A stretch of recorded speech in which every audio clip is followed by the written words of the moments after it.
What's up? Welcome back. My sign name, and today we are going to be learning about what not to say to a deaf person. There's a lot. Okay.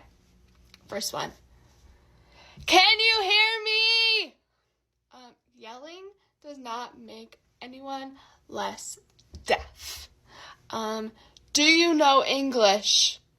A lot of deaf people in the United States use American Sign Language, and if they don't use American Sign Language, then yes, they do know English. Can you understand what I'm saying? You moving your lips slower doesn't help. It actually makes it worse, because like me, I heavily rely on lip reading, so the words will change when you go slower with your mouth, and I won't understand what you're saying. So basically what I'm trying to say in this video is treat all deaf people like they're regular people, because they aren't. They just can't hear. That's literally the only difference. So yeah, I hope this helps.